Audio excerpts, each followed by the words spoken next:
നവീൻ ബാബുവിൻ്റെ ഭാര്യ ഒരു ഒരു പുതിയ ഹർജി ഇവിടെ മജിസ്ട്രേറ്റ് കോടതിയിൽ, കണ്ണൂർ മജിസ്ട്രേറ്റ് കോടതിയിൽ കൊടുത്തു.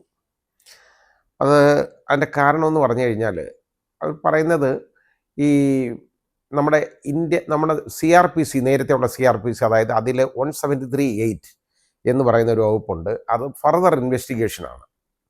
ഒരു officer in charge of a police station പുതിയ എന്തെങ്കിലും വിവരങ്ങൾ കിട്ടുന്നെങ്കിൽ, കേസിനെ സംബന്ധിച്ച് കിട്ടുന്നെങ്കിൽ, ഒരു ചാർജ് ഷീറ്റ് കൊടുത്തതിന് ശേഷം, കുറ്റപത്രം കൊടുത്തതിന് ശേഷം വേണമെങ്കിലും ഫർദർ ഇൻവെസ്റ്റിഗേഷൻ നടത്തണം. അതൊരു പ്രത്യേക പവറാണ് 173(8). ഇനി അത് നടത്താനായിട്ട് ഒരു കംപ്ലൈനൻറ്റിന്, അതായത് പരാതിക്കാരിയോ പരാതിക്കാരനോ, അവർക്ക് ഇത് കോടതിയിൽ ആവശ്യപ്പെടാം. ഇങ്ങനെ 173(8) അനുസരിച്ച് ഉള്ള ഒരു ഫർദർ ഇൻവെസ്റ്റിഗേഷൻ ഈ കേസിൽ ആവശ്യമുണ്ട്, അത് നടത്തണം എന്ന് ആവശ്യപ്പെടാം. അതെന്തെങ്കിലും ശരിയായ ഗ്രൗണ്ട്സ് ഉണ്ടെങ്കിൽ. ഇതിൽ ഈ കേസിനെ സംബന്ധിച്ചിടത്തോളം എല്ലാവർക്കും അറിയാവുന്ന ഒരു തുറന്ന പുസ്തകം പോലുള്ള ഒരു കേസാണത്. ശ്രീ PP ദിവ്യ വളരെ പവർഫുള്ളായിട്ടുള്ള ഒരു ആയിരുന്നു. ഇപ്പോഴും ആണോ ഇല്ലയോ എന്ന് എനിക്കറിയില്ല. ആയിരുന്നു എന്തായാലും. അവരെ യഥാർത്ഥത്തിൽ അത് അവരുടെ ആ വലിയ ഔദ്യോഗിക സ്ഥാനത്തിൽ നിന്നൊക്കെ ഇപ്പോൾ നീക്കിയിട്ടുണ്ട് എന്ന് പറയുന്നു. പക്ഷെ പാർട്ടിയിൽ അവർക്കിപ്പോഴും വളരെ ഒരു നല്ല സ്ഥാനമുള്ളതായിട്ടാണ് മനസ്സിലാക്കുന്നത്. അതെന്തൊന്നും ആയിക്കോട്ടെ. അപ്പോൾ ഈ കേസിനെ സംബന്ധിച്ചിടത്തോളം ഈ നവീൻ ബാബുവിൻ്റെ കുടുംബം അവർ ഒരുപാട് വ്യാകുലതകൾ പുറത്തു വിട്ടു. ശരിയായിട്ടല്ല ഇത് ഇൻവെസ്റ്റിഗേറ്റ് ചെയ്യാൻ പോകുന്നത്, ഈ ഇൻവെസ്റ്റിഗേഷൻ ശരിയായ ലൈനിലല്ല, അതുകൊണ്ട് ഈ ഇൻവെസ്റ്റിഗേഷൻ CBIക്ക് ഹാൻഡ് ഓവർ ചെയ്യണമെന്ന് പറഞ്ഞു, ആവശ്യപ്പെട്ടു. സർക്കാർ അത് ചെയ്യാത്തതുകൊണ്ട്, സർക്കാരിന് വളരെ സ്നേഹമാണ് നവീൻ ബാബുവിൻ്റെ കുടുംബത്തോടു കൂടി. കാരണം അവർ എല്ലാം ഈ മാർക്സിസ്റ്റ് പാർട്ടിയായിട്ട് വളരെ ബന്ധമുള്ള അവർ പാർട്ടി അനുഭാവികളൊക്കെയാണ്. അപ്പോൾ ഇത് ഗവൺമെൻറ് തയ്യാറായില്ല.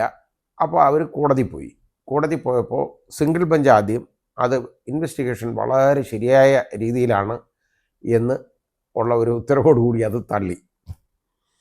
അത് കഴിഞ്ഞ് അവർ ഡിവിഷൻ ബെഞ്ച് കൊടുത്തു. ഇത് കേട്ടോ, അത് അവിടെയും പരാജയപ്പെട്ടു.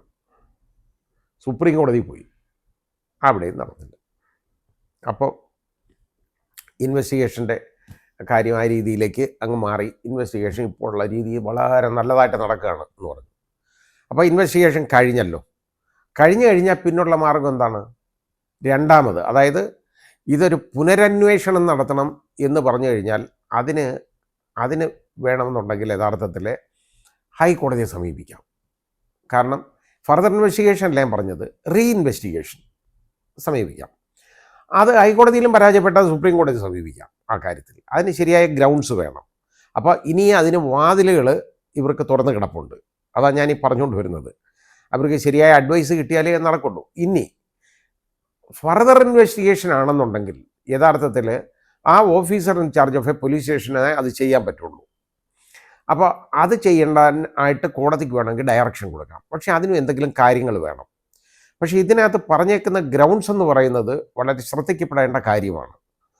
അതിൽ പറഞ്ഞേക്കുന്ന ഒരു കാര്യം, ഈ പ്രശാന്തൻ എന്ന് പറയുന്ന, അതായത് ഇൻവെസ്റ്റിഗേറ്റിംഗ് ഏജൻസി അതായത് ഇൻവെസ്റ്റിഗേഷൻ ഓഫീസർ ആദ്യം മുതലേ എടുത്തേക്കുന്ന ഒരു പ്രിസംഷൻ, ഒരു മുൻകൂട്ടി ഒരു കാര്യം അങ്ങ് കണ്ടെടുത്തു. അതായത് ഈ ശ്രീമതി PP ദിവ്യ നവീൻ ബാബു കൈക്കൂലി വാങ്ങി പ്രശാന്തൻ്റെ കയ്യിൽ നിന്ന് എന്ന് പറയുന്ന ആരോപണം ശരിയാന്നുള്ള രീതിയിലാണ് ഇവർ മുമ്പോട്ട് പോയേക്കുന്നത്. കൈക്കൂലി വാങ്ങി എന്നുള്ള ഒരു രീതിയിലാണ് മുമ്പോട്ട് പോയേക്കുന്നത്. എന്നാൽ ഈ കൈക്കൂലി കൊടുത്തെന്ന് പറയുന്ന ആൾ സ്വർണ്ണം പണയം വെച്ച്, അയാളുടെ ഭാര്യയുടെ ആഭരണം പണയം വെച്ച് കൊടുത്തെന്നാണ് പറയുന്നത്. അതായത് ഒരു പെട്രോൾ പമ്പ് നടത്താനായിട്ട് കോടിക്കണക്കിന് രൂപ ചിലവാക്കേണ്ട അയാൾ ഈ ഒരു കൈക്കൂലി കൊടുക്കാൻ 2 ലക്ഷം രൂപ കൈക്കൂലി കൊടുക്കാൻ ഇല്ലാതെ സ്വർണം പണയം വെച്ചെന്ന് പറയുന്ന ആളാണ് ഈ പറയുന്ന ആൾ. ഈ പ്രശാന്തൻ എന്ന് പറയുന്ന ആൾക്ക് ഇതിന് യാതൊരു മാർഗവുമില്ല കേട്ടോ. പക്ഷേ ആ ആരോപണം കള്ളമാണെന്നുള്ളത് ഈ നാട്ടിലുള്ളവർക്കെല്ലാം അറിയാവുന്നതാണ്. കാരണം നവീൻ ബാബു എന്ന് പറയുന്ന ആൾ വളരെ സംശുദ്ധമായിട്ട് അദ്ദേഹത്തിൻ്റെ ഔദ്യോഗിക കൃത്യനിർവഹണം നടത്തിക്കൊണ്ടിരുന്ന ഒരു മനുഷ്യനാണ്. പാവപ്പെട്ട ഒരാൾ കേട്ടോ. വളരെ നേരെ പോ എന്നുള്ള രീതിയിൽ പ്രവർത്തിക്കുന്ന ഒരാൾ. അയാളെ അവിടെ ഇരുത്തി ആക്ഷേപിച്ചു. അവസാനം ഓപ്പണായിട്ട് ആക്ഷേപിച്ചു. അയാൾ ആത്മഹത്യ ചെയ്തെന്ന് തന്നെ ഇരിക്കട്ടെ. അപ്പോൾ ഇനി അത് നമുക്ക് പറഞ്ഞുകൊണ്ട് കാര്യമില്ല. എനിക്ക് ഒരിക്കലും അത് വിശ്വാസമില്ല അദ്ദേഹം ആത്മഹത്യ ചെയ്തതാണെന്ന്. ഇനി അത് എന്തോ പോയിക്കോട്ടെ, കാരണം അതൊരു അടഞ്ഞ അധ്യായമായിട്ട് മാറിക്കഴിഞ്ഞു. പക്ഷേ ഈ പോലീസ് ഇത് ഇൻവെസ്റ്റിഗേറ്റിംഗ് ഓഫീസർ ഈ രീതിയിൽ അങ്ങോട്ട് മുമ്പോട്ട് നീങ്ങി. ആദ്യം തന്നെ അങ്ങ് കണക്കിലെടുത്തു അയാൾ കൈക്കൂലി വാങ്ങി എന്ന്.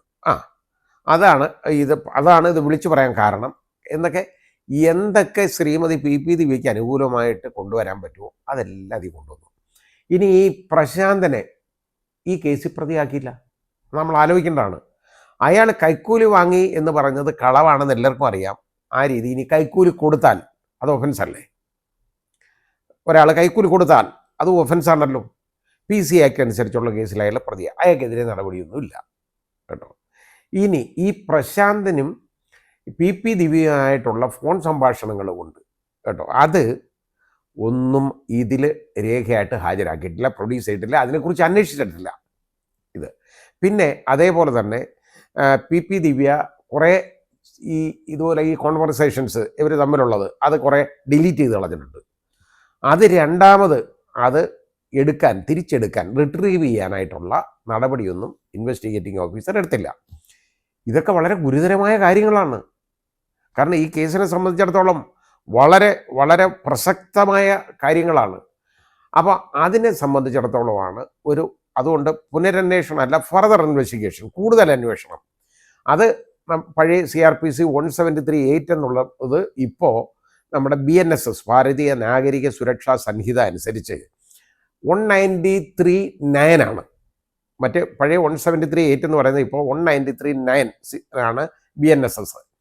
ഇതനുസരിച്ചുള്ള ഒരു പെറ്റീഷൻ അവിടെ കൊടുത്തിട്ടുണ്ട്, ഒരു ഹർജി കൊടുത്തു വൈശാഖ് കോടതിയിൽ. അത് ആ കോടതിയിലേ കൊടുക്കാൻ പറ്റുള്ളൂ, കൊടുത്തു. അതിന് വലിയ തർക്കമായിട്ട് വന്നേക്കുക പോലീസ് കേട്ടോ. എന്തോ തർക്കം കൊടുക്കുന്നത് എനിക്കറിയില്ല, കാരണം ഇത് വേണ്ട പറ്റി അന്വേഷിച്ചു എന്നൊക്കെയുള്ളതായിരിക്കാം എഴുതി കൊടുത്തേക്കുന്നത്.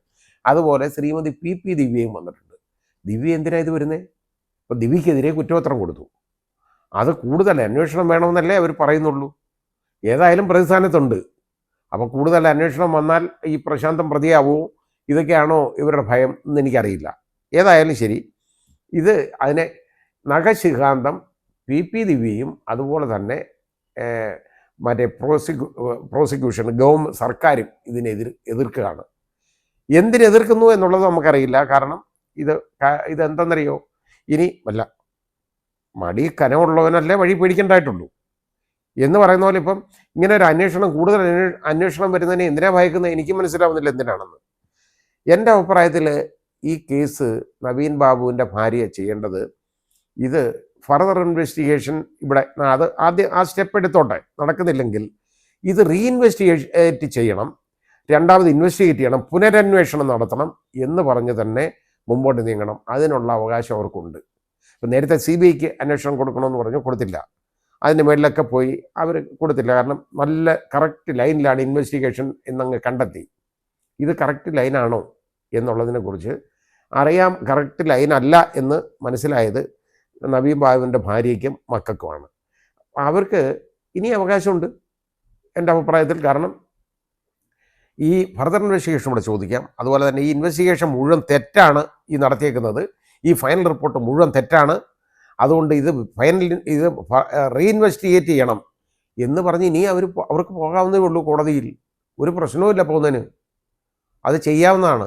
അത് ശരിയായ ലീഗൽ അഡ്വൈസൊക്കെ എടുത്ത് നല്ല രീതിയിൽ നല്ല അഭിഭാഷകരെ മുഖേന ഹൈക്കോടതിയിൽ യഥാർത്ഥത്തിൽ അതിന് ചെയ്യേണ്ടതാണ് ഇവർ. ചെയ്താൽ അതിന് മിക്കവാറും ആ പാവങ്ങൾക്ക് നീതി കിട്ടിയേക്കും എന്ന് ഞാൻ വിശ്വസിക്കുന്നു. നീതി കിട്ടിയേക്കും എന്നേ ഞാൻ പറയുന്നുള്ളൂ. അങ്ങനെ ഞാൻ വിശ്വസിക്കുന്നു.